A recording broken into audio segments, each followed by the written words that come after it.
I want to bring to remembrance a verse that we have been looking at consistently over the last couple of days, and that's Acts chapter 5, verse 29. This is where Peter and the apostles look and they say, it's better for us to obey God than it is for us to obey man. And this comes in a moment where their lives are threatened and their well-being is threatened and people are looking to stone them. And they have been given a specific counsel that says, you should not preach about Jesus. You should not speak about him. But they say it's better for us to obey God than it is for us to obey human beings. And we as human beings, with the way that society is, with the way that our culture is, with the way that the expectation is that comes through social media, through mass media, through friendships, incorrect friendships sometimes even, the ones that lead you to feel insecure, the ones that lead you to be someone you're not. All of those things are moments where I think that we are so vulnerable and we do give in to the way of the world because honestly it's easier.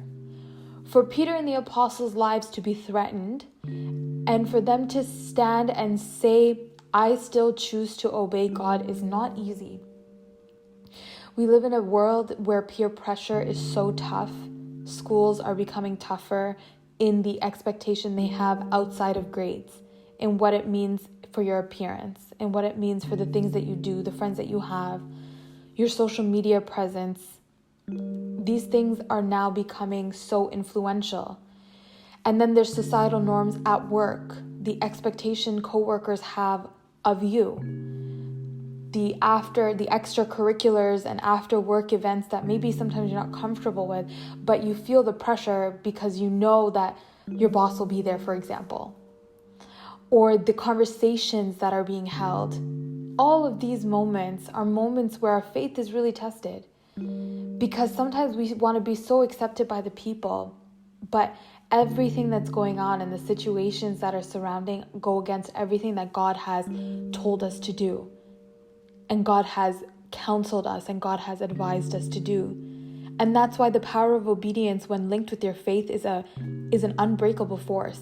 And we saw that in King Hezekiah. King Hezekiah, when faced with turmoil, when faced with war and people coming to threaten him, he went and he sought the counsel of God, but he doesn't stop there. The Bible records that he obeyed the commands completely, fully. And it also gives a testimony to say there is nobody like him before or after. I think this is a great moment that we can learn from, something that we can take an advice from. Because we have counsel and advice to combat literally everything that this world can throw at us. We do. And it all comes from studying the Word of God and placing your burden and your trust in God's hands and casting your cares on him because he cares for you. Hebrews chapter 11 verse 8, I want to look at Abraham. If you want to know more about Abraham, you can read about him in the book of Genesis. But this verse right here gives us a nice good summary and a testimony of who Abraham was. And it says in verse 8, by faith Abraham, when called to go to a place he would later receive as his inheritance, obeyed and went even though he did not know where he was going. There's a couple things in this verse that really stand out to me. It says at the beginning, it tells us that he's called to a place that would later be his inheritance. Not immediately, not before he got there, but it would be his inheritance later. And it says that he obeyed even though he did not know where he was going. I want to pull a lot of what we've been talking about. The idea that we as human beings, we as just people, are so programmed to look at what we see and believe what we see. But Hebrews chapter 11 verse 1 says, now faith is the substance of things hoped for, the evidence of things not seen. And this is something that we have to remember when it comes to obedience. Sometimes you don't see the prize of obeying fully. Even as children, we don't see the intention behind what our parents are saying when we obey them. And when we are told to obey them, that's really hard. And so when God, for Abraham, tells him to pick up everything that he has and move to a new location, that's hard. But the thing is, when you obey, you will inherit, and you will be just overwhelmed and consumed by the things that he has in store.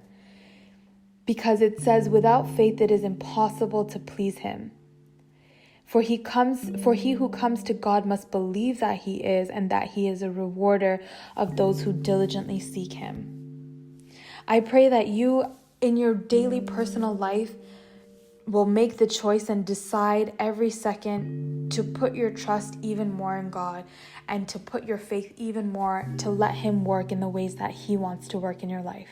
God bless you.